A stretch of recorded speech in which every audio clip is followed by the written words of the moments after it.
Okay, so in this video we're just going to be improving this enemy getting hit sound.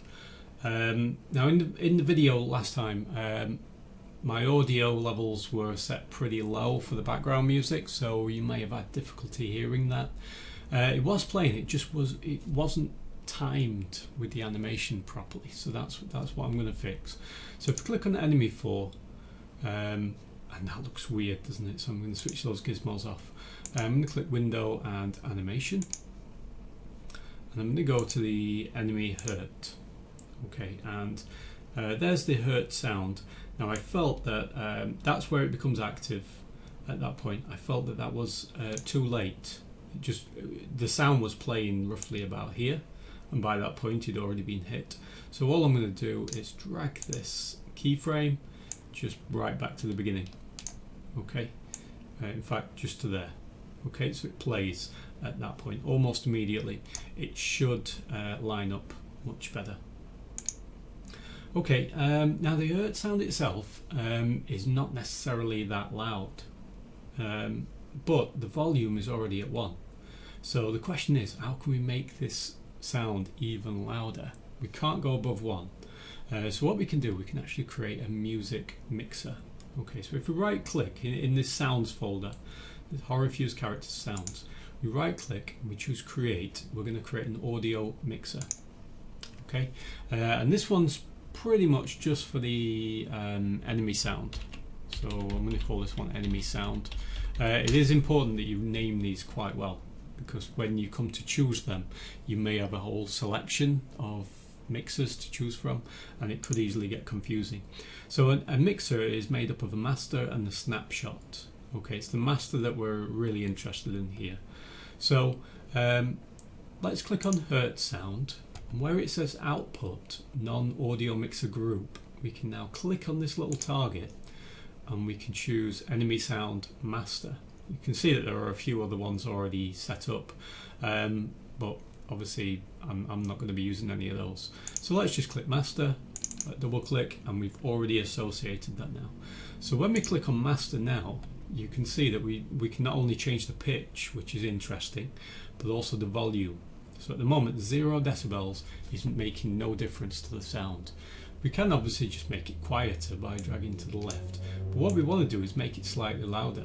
Now you can go all the way up to 20 decibels, which is crazy. Okay, that's really loud.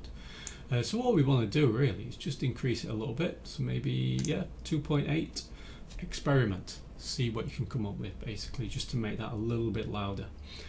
Also, you have the option of adding any of these effects. So send, receive, duck volume, low pass, high pass, distortion. You can put in a graphic equalizer kind of thing, pitch shifter. You can make it chorus. You can make it into a reverb, which is pretty cool.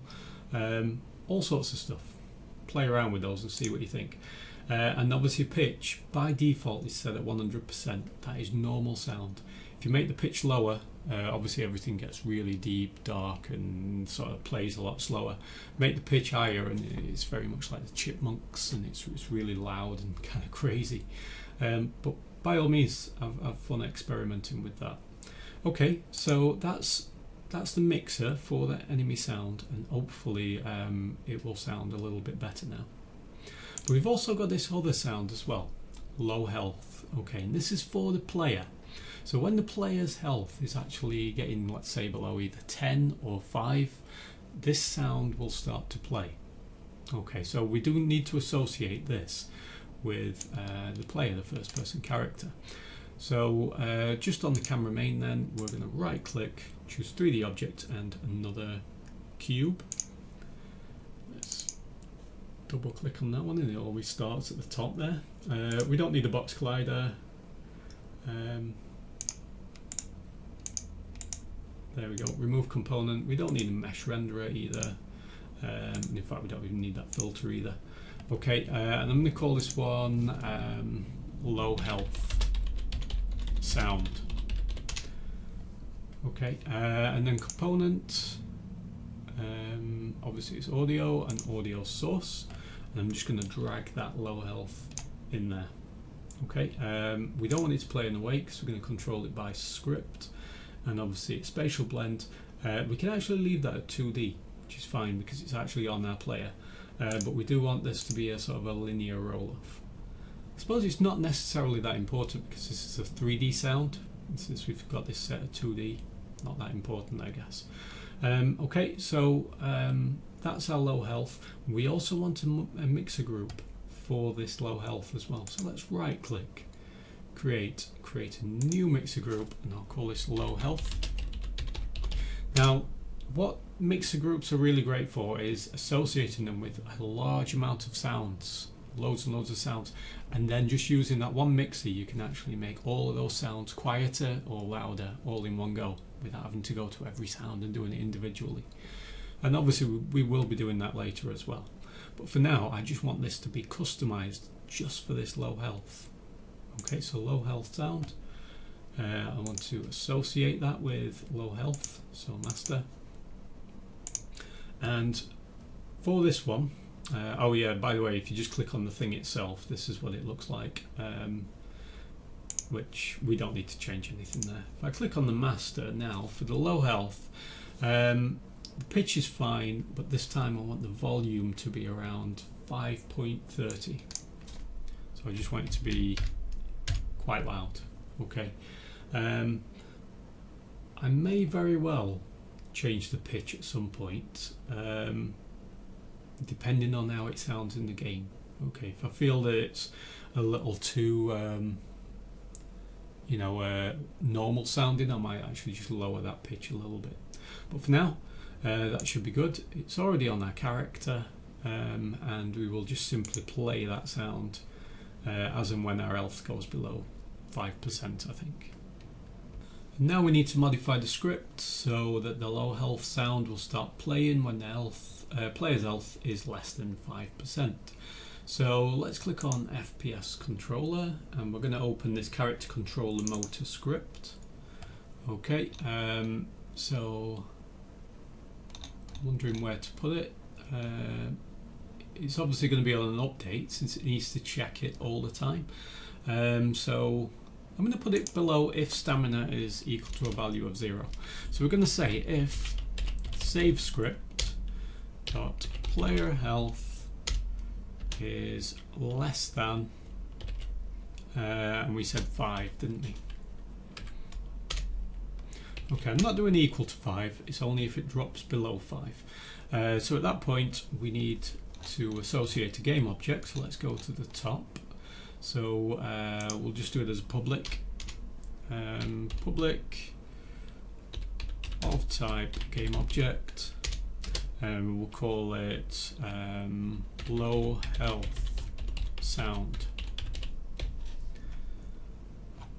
Okay, go back down to where we were, which is just there.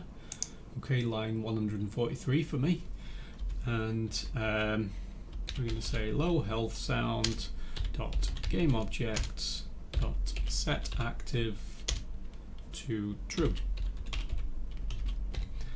And just as a precaution, we're going to take this line, Control and C, and we're going to paste it into the start. So we're going to disable it on the start. So we're going to put false in there. We also need to tell it that when the player's health is greater than 5 to actually disable it again. So Control and C,